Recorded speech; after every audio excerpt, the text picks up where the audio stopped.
TIEUCARA COULIBALY from Ivory Coast is working hard to make his dream come true. He wants to become a professional soccer player. To pursue this ambition, he gave up everything, his home and his family. If you're a young African boy and you become a soccer player, it gives your whole village hope. You become a role model for thousands of people. They see that you set yourself a goal and didn't give up. But that can feel like intense pressure. The young athlete suffered the same fate as many others who are recruited by clubs for a probationary period, but then dropped just weeks later. I'd pinned all my hopes on it. I thought it was my big chance. I gave it my all. The co-trainer said I was good, but nothing came of it. It was a blow. A blow that left him facing a difficult dilemma. He didn't want to go home. The disappointment was too great, and not only for his parents. There were no other prospects for him in France. He ended up falling into the hands of shady agents who secured him a contract with a provincial club. His payment was food and board. The club promised they would sort out his immigration papers.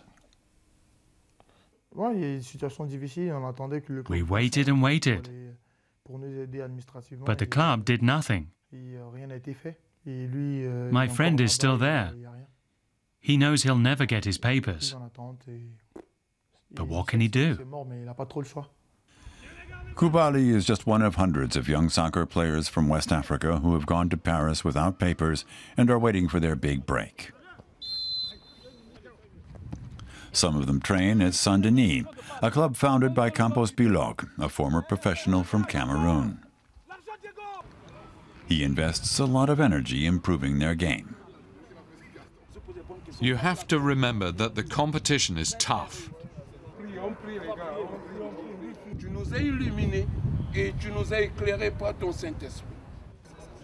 This young man was recruited by a Belgian club, which dumped him after his probationary period. He continued to train, but then he injured his ankle. Without papers or health insurance, he can't go to a doctor. He wants to remain anonymous because he doesn't want his family to see him this way.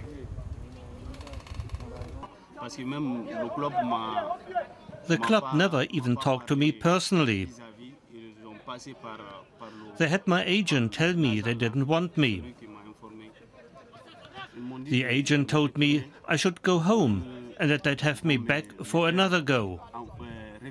But I didn't believe them. Many of these West Africans aren't even 18 years old. They're out of their depth in the cutthroat professional soccer industry. KAMPOS BILOG lobbies the clubs to take more responsibility. It's not okay what the clubs do. What's supposed to become of these young men?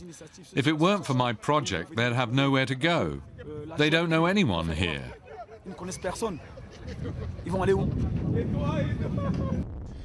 French and Belgian clubs are constantly on the lookout for promising young players from the former colonies who could make them a lot of money. Every now and then they find one.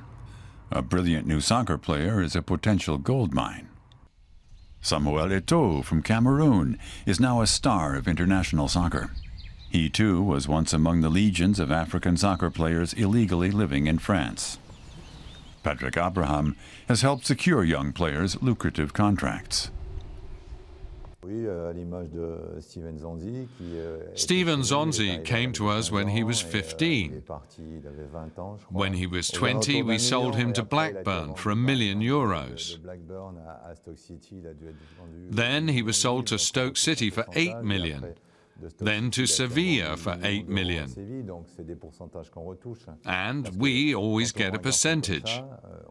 We get a cut every time he switches clubs. The club's recruitment practices are now so controversial that most of them refuse to talk to us in front of the cameras.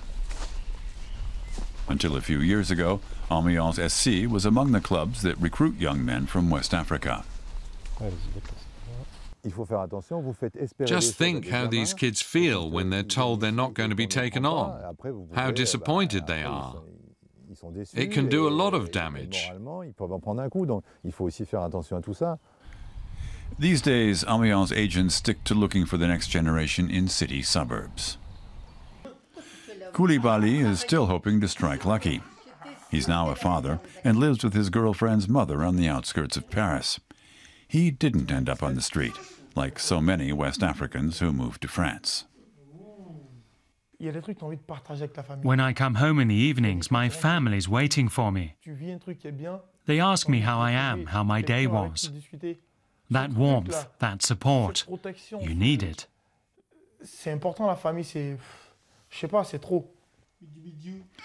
Coulibaly is now training to be a sports counselor. He still hopes to become a professional soccer player one day, but in the meantime, he's found a way to earn a living.